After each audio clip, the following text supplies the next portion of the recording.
What happened between Jennifer and Ebuka was not a mistake. It was not love gone wrong.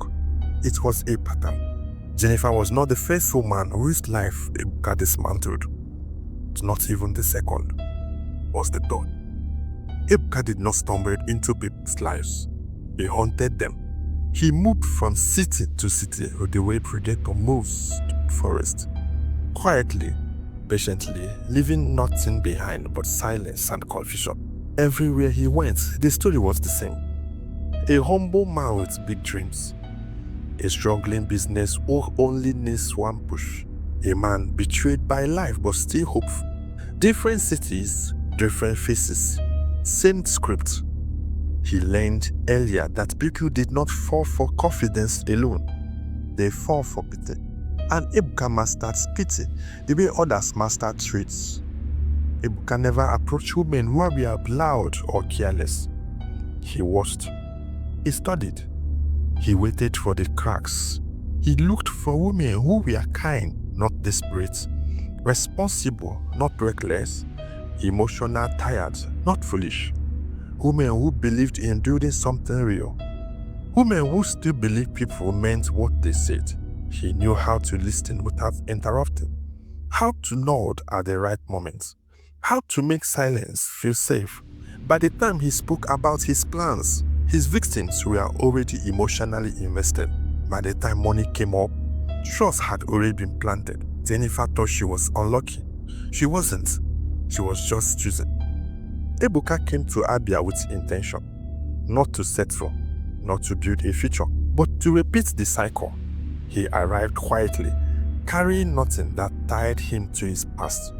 No old friends, no digital traces, no pictures that could follow him. Within days, he printed a clean CV, simple, neat, unremarkable. He submitted it to one of the fanciest hotels in the area. Weeks later, it was called Bar Section. He said perfect. A place where people came broken, tired, lonely, and open. A place where alcohol loosened guards and shoots spilled easily. Ngozi came into the bar late that evening. She did not dress to impress. Her eyes were swollen, her shoulders slumped. Her relationship had ended that afternoon, suddenly and brutally. She didn't want advice. She wanted to forget. Heineken, she said softly. Ebuka noticed everything. The way her fingers trembled as she reached for her purse. The way she wiped her cheeks quickly, embarrassed by her tears. The way she stared at nothing, lost in her thought. He picked up the bottle, walked towards her slowly, not eager, not suspicious. He placed the drink gently in front of her. Rough day, he asked, not pushing, not prying. She nodded. He didn't ask questions. That was Ebuka's tricks. Ebuka spoke softly, cracked small jokes, not the kind that demanded laughter, the kind that invited it. He talked about ordinary things, work, traffic, how people pretend to be okay. Ngozi laughed without meaning to. For the first time that day, her chest loosened. She didn't notice what was happening, but Ebuka did. He was consoling her. He was mapping her emotions. Every sigh told him something. Every sign told him something. Every pause revealed a wound. Every words, he wasn't fixing her pain. He was learning how to enter it. By the time Ngozi stood up to leave, she felt lighter, graceful, and sane. And Ebuka smiled to himself because the first stage had worked. What Ngozi didn't know, what the women before them never knew, was that Ebuka did not fall into their lives by chance. He rehearsed empathy. He performed consign. He studied emotion like equations. And every city he left behind carried the same quiet aftermath. A woman confused, a dream destroyed, a silence that never made the news. Ebuka never stayed long enough to see the damage because to him, they were projects. Ngozi went back the next evening. She told herself it was just for a drink, just one bottle, just to clear her head. But when she entered the bar and her eyes met Ebuka's, something shifted inside her. She noticed. She always did. She sat in the same spot. Heineken, she said. This time, when he brought the bottle, she looked up at him and smiled, small, shy, and sincere. Thank you, she said, for yesterday. Ebuka turned his head slightly. For what?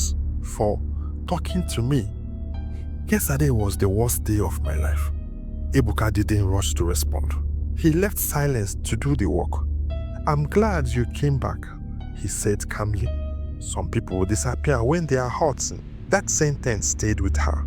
They talked longer that night, not about her ex, not directly, but about life. About how people change. About how love sometimes leaves without warning. Ebuka listened like someone who had been there before, because he had, just not the way she imagined. When Ngozi stood up to leave, she hesitated. Do you work here every day?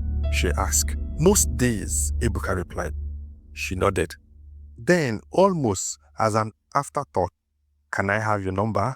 He pretended to think, then smiled. Only if you promise not to disappear, she laughed.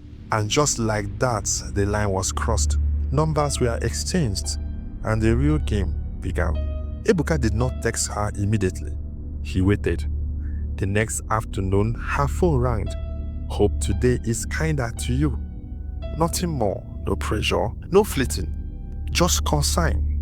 Ngozi replied instantly. From that day, they talked.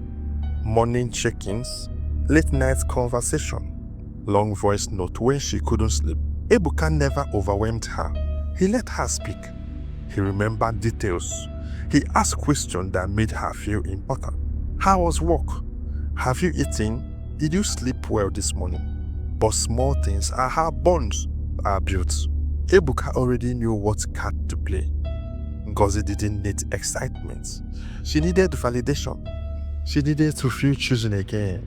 So he gave her that. He told her she was strong, that she deserved better, that she was different from other women. He never rushed intimacy. He waited until she learned first.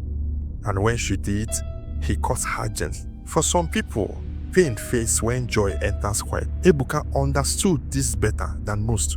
He made Ngozi feel needed, appreciated, and safe. The same way he had done before, the same way he would do again.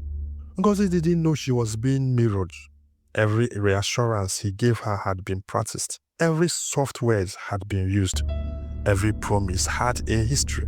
She thought she was healing. She was being prepared. And somewhere in another city, Jennifer was still crying, unaware that the man who broke her was already rebuilding himself inside another woman's heart. Ebuka did not rush to visit Ngozi. He waited until she invited him. Because when people invite you in, they lower their guards themselves. The first time he came to her house, he said very little. He looked around, not with greed, with interest. Clean compound, solid building. This is not a woman surviving. This was a woman who had built something. Ngozi noticed his silence.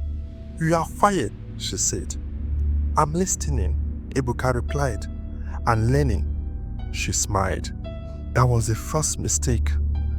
He learned quickly. Ngozi owned a small chain of business in 3 locations across Abia. She owned 2 cars. She lived in her own building. No landlord, no pressure. A single mother. Not bitter, not desperate. Just tired.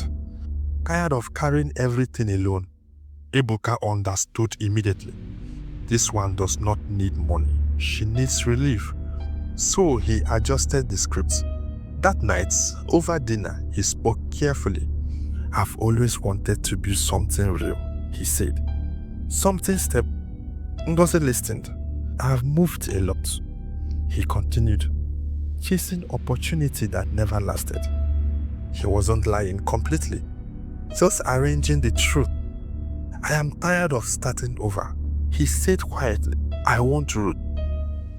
Root? That word landed. Ngozi had root. Business, property, a child. Ebuka began to admire her out loud. Not excessively, not suspiciously. You are strong.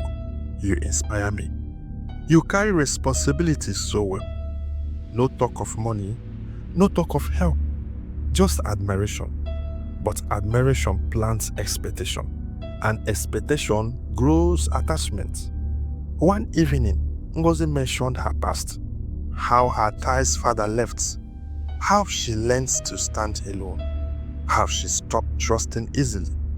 Ebuka did not interrupt. When she finished, he said, "Strong women scared weak men." She exhaled. No one had ever said that to her. Any man who stays with you, he added, has to be ready to build, not consume. She believed him because she wanted to. Ngozi started consulting him. Small things at first. What did you think?